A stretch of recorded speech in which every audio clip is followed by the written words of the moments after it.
What was the first song, album, band, whatever direction you want to take this, that made you realize music could change how you actively feel about life? Well, Loaded question. Loaded question, but I love this question. man, for me, it was a long journey. When I was growing up, I'm talking like second, third, fourth grade. I had a cousin down in Arizona who was about 4 or 5 years older than me. He would come up to South Dakota for the summer. I don't know why. But his parents sent him up to my grandma's and he was, he played video games and he listened to punk and metal. And so Mhm. like I just was like hang out with him all the time. And it was, it's thinking a long way back, but it was a mixture of things like Offspring and 311 to like Born in White Zombie Hell to yeah. Pantera, and it was like, and I don't honestly. It's thinking back now what I didn't know what I was listening to be honest with you. I just knew I liked it. You know what I mean? Like I Yeah, didn't know yeah. that. But yeah, going back and being like, there's been times I've been like, oh, I remember when I heard this in my basement at in fourth, fifth, whatever grade it was, and I was like, now I remember, But yeah, there was something moving about it that I was always drawn to that type of music. Yeah. I can remember. For me, I've liked music as long as I can remember, and I mostly grew up listening to like Christian pop music, contemporary Mm. Christian music was as a younger child, and then got really into like Leonard Skinner and stuff, kind of in late elementary school. And then I remember sometime in so I got into like Leonard Skinner, Led Zeppelin, some of those old Right. rock bands. And then I remember in sometime in middle school, a friend showed me this band that was, I think they were from Omaha, called Stigmata. They were never like a big band, but they were some Christian heavy band. He showed them to me at youth group, and I mean it like scared me, but in a way where I was like, Why did it I scare didn't know you you? could do this. I just never heard Oh, anything like that. But I was okay. like, this sounds so evil. And, but I was like, I was scared, but I kind of liked that I was scared. It like kept me coming back. So, Yeah. from then I wanted to find more stuff Yeah. like that. There's something about the way, I don't know what it is about those, like, particularly those 70s bands. They are a gateway. They are a gateway, dude. Oh, Because honestly, Alan Collins, Gary Rosington on guitar, and all those solos, those early Skinner like solos, Yeah. I'm like, why? That's honestly what got me interested in music that has heavy guitar, period, at Right. all. Say what you want to say about Leonard Skinner. They're just the two that like introduced me to that dual guitar right.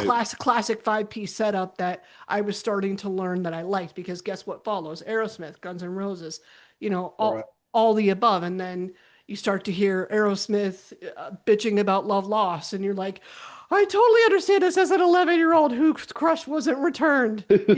Like somehow like adult subject matter like relates, but it's they don't know what you're listening to in those headphones. It's fine. That's why I love headphones. Headphones on, world But off. you're Yeah. absolutely right though. It is those you guys saying that it was my parents growing up, it was Guns N' Roses in my youth too. It was Guns N' Roses. The first concert my parents ever brought me to, sixth grade, was Aerosmith played Sioux Falls, Oh yeah. and here, a bunch of college kids behind us spilled beer all over me. It was a good time. That's the that But that sounds like a proper initiation. Properly initiated into the culture with right. that. So, Doug, was it ever a struggle for you, like the Christian aspect and combining it with all the metal stereotypes? Yeah, a little bit. Not not much. It didn't really bother me much, but I did mostly start listening to Christian metal. Mm. Uh, but there is like a pretty big Christian metal scene, so it didn't feel like it held me back. And then, I slowly got into sort of like the wider metal world. They were kind of, you're Uh, like maybe Skillet or Demon Hunter, something like that. kind of. Demon Hunter was like the one. Yeah, Yeah, for sure. Still one of my all-time favorites, but yeah. yeah. They get you Mm, interested in everything else. for sure. At the time that we're talking, we're almost two EPs in. Are we working toward a full-length album soon? It's It's kind of up we're in the air at definitely this we're point. yeah, we're definitely writing songs. It's that getting enough done to be like, it's the Coordinating schedules.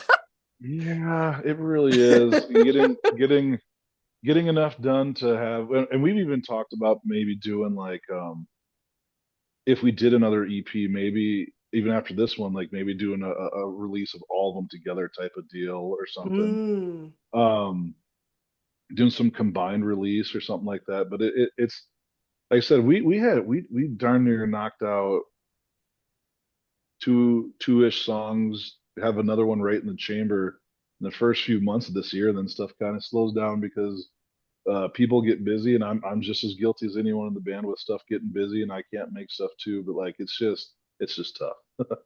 yeah.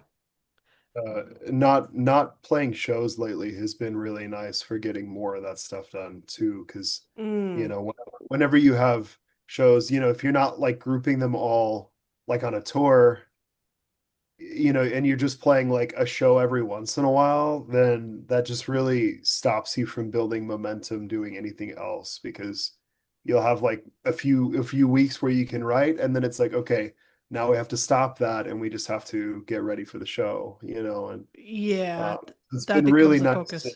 to not have shows kind of get in the way of that lately. Right.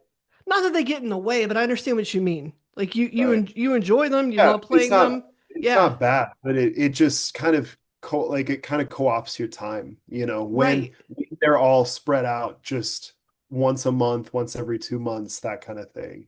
Yeah, You know, and it's hard to really get in the groove with anything else. I understand. I don't know if this is the same case, maybe similar in South Dakota because your winters are kind of sort of similar. A lot of our bands, like in this area, winter is like writing time. Winter is like writing and recording time. At least Mhm. the ones that I know well enough to have that information on. Like that's what they do. And then when it becomes spring, summer, even up through fall sometimes, then it's like, okay, we're locked in on shows and festivals. And that kind of seems to be what they do. Yeah. Yeah, I Well, would it's say kind of, largely, yeah. especially we do have one kind of like decent sized local festival in early December here. Okay. But then it's kind of the January through, I don't know, maybe March. Right. Yeah. People forget that March is still kind of winter Bad. here. Right. Yeah. And We then could I we could think, have blizzards in April. right. Literally. Literally. Prince was not lying. I learned that when I moved here.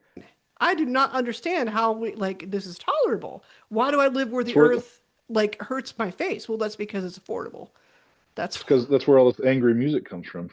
it sometimes. Hello after the burial. Hello after the Yeah. burial. Hello like Bob Dylan. Hello Prince and all of them. Like, there's we treasure that stuff. We love it. Are there any local favorites that you guys cling on to in the same kind of way? I mean, Either South Doug and Dakota I or Sioux Falls. Yeah. Doug and I both grew up listening to Nodes, which had both, had Nick and Josh that were both exhausted in it. So they were bands I grew up listening to. Um yeah, so those were got Suffer and Fall, and those kind of death metal band that, in the early days of Midwest death metal. There Suffer and Fall were big deals around this area. Um, which Yeah, also had Josh in them. felt like Suffer felt like they would be a lot bigger if they weren't from here. Yeah. Mm, Like they never quite got their due for doing what they were doing where they were doing it. I mean, when we were at the Milwaukee Metal Fest the other weekend, Josh was texting me, our drummer, and he goes, he goes, I played that 2 or 3 years in a row. We went on right before Opeth in 2000. He's like, hell you yeah. know what I mean? Yeah, like I mean, they were right there. Huge. So Yeah. But is there a challenge to doing this in somewhere like Sioux Falls? What are there? I mean, because to me it seems like most stuff is remote, kind of like what you guys were talking about with the production aspect of Mm. this. So sometimes I wonder, like, is it a challenge anymore? Is it not? Is it still easier for, the stereotypical band that's either in LA or New York and they've got easy local access right there? Or does the internet make all of this easier and it really doesn't matter where you are anymore? How do you feel Ooh, about that? I think the internet can be a little bit of an equalizer, but it's also become, it's also almost become like a paradox of choice where like choice is good, right? Like being able to choose things is good, but it can become overwhelming too. Mm, Um, like so I think there is a paradox to choice at times, but I also think there's a give and take to being in a small community, right? Like if you're a good band in a small community, you're the band.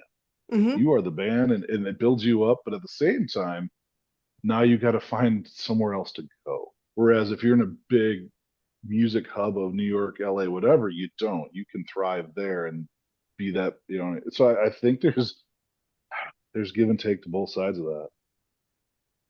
Yeah, I often wonder about this too. It does seem like it would be easy to, like it could just be grass is always greener because, yeah. there's less competition. So I hear that it's really hard to get on cool shows in big cities. You need to have Mm, like guaranteed like 300 tickets sold for it in order to get on like a cool show. And we don't have that here because, we couldn't, you can't even get 300 people in a room here. hmm And so the competition isn't so high. And like Mike said, that means that you get to stand out Yeah. easily. But like Mike said, when there just are not that many people around here, it can feel like you just kind of get capped at a certain point of growth, where it's like, hmm yeah, I mean, anyone who would be into this in Sioux Falls has probably heard us before, I don't Got know if it. or not, but it can feel like that, Yeah. um, that unlike a big city where you might have kind of like a scene that, can rotate through and it's like maybe you go play in this like other area of the city or something and it has a different, crew or whatever. It's like everything's the same here. You're kind of in front of the same, 30 core people hmm uh, all of the time, you know. And you see them and you're like, all right, Bill, next week. We'll see you then. Right. It's, Yeah. it's the same thing. Which is great for the tightness of the community.